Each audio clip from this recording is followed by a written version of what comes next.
The Assembly will now hear an address by Her Excellency the Honourable Chandrika Bandaranaike Kumaratunga, President of the Democratic Socialist Republic of Sri Lanka.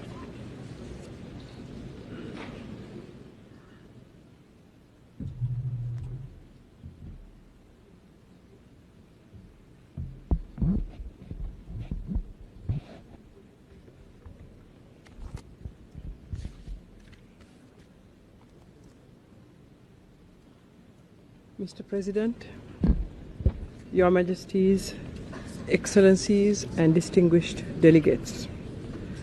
Your Excellency, permit me to express my good wishes on your election as President. I am deeply honoured to represent the people of Sri Lanka on this historic occasion. Sri Lanka has always reposed great hopes in the United Nations for effective collective action to achieve our central aim of socio-economic development and thereby ensure social stability and peace for our people. The transition from the Cold War era to a new world order has shifted the arena of conflict from the international to the national. Whatever the outlay of such conflict, whether they take on religious, racial or other forms, they stem from poverty and social inequality. We believe, therefore, that the foundations of peace must be built on economic and social stability.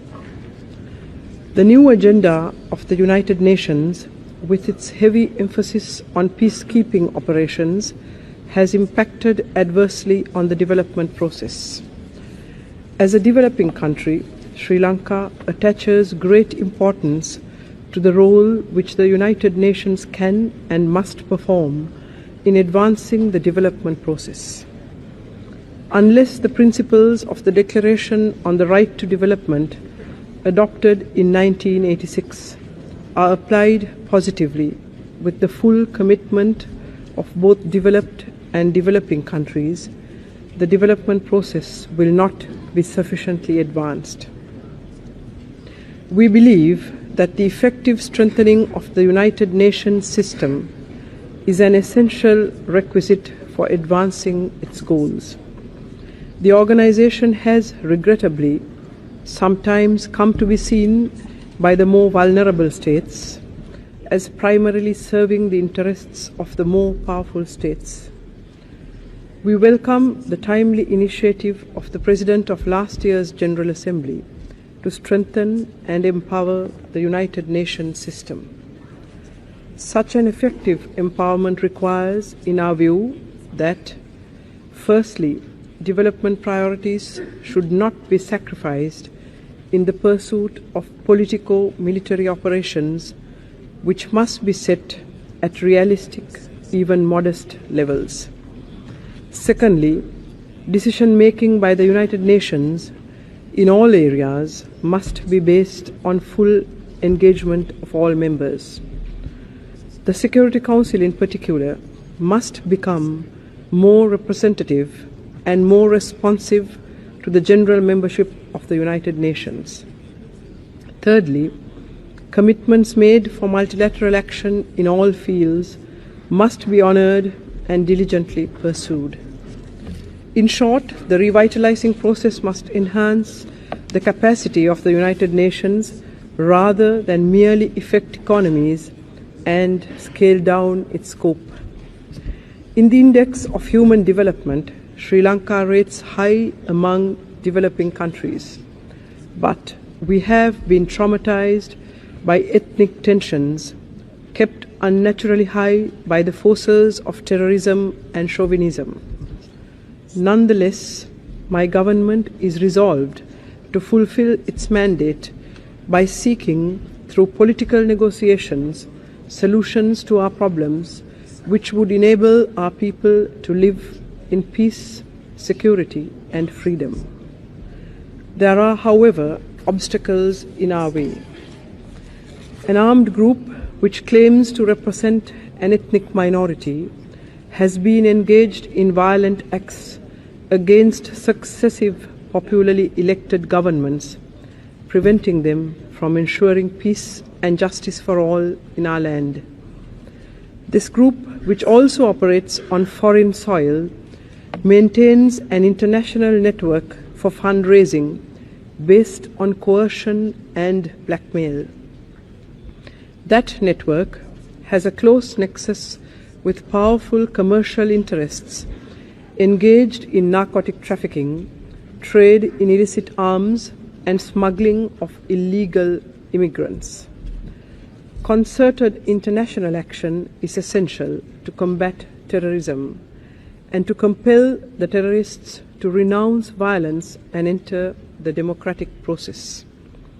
Unfortunately, effective action to that end has been frustrated through sterile philosophical debate about the nature of terrorism. However, in the South Asian Association for Regional Cooperation, we have overcome that difficulty by focusing our attention on manifestations of terrorism. The SAARC Convention on the Suppression of Terrorism provides for a collective response. This centers on a comprehensive legal regime and practical measures to combat terrorism. I would urge similar action by the United Nations to give legal effect to the obligations arising from the Declaration on the Elimination of Terrorism adopted last year. I was happy to hear the statement of President Clinton in this regard. I hope that our common realization of the terrible consequences of terrorism, drug trafficking, and other such antisocial activities would usher in a new era of international cooperation to combat these problems. My government is committed to provide full opportunities in Sri Lanka for the development of the total human person. While promoting rapid economic growth, we seek to distribute its benefits equitably. This involves the maintenance of democratic institutions and the preservation of human rights. It makes of politics the discharge of a public trust where decision-making is transparent and free of corruption, and everyone in public life is accountable for their actions.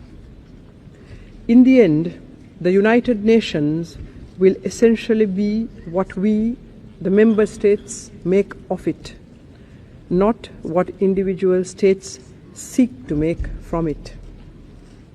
On behalf of the government and people of Sri Lanka, I take this opportunity to wish the United Nations success in its endeavors to transform the separate dreams of all the nations into a multifaceted yet harmonious reality.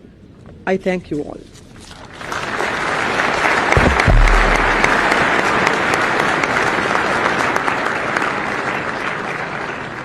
I thank the President of the Democratic Socialist Republic of Sri Lanka for her statement.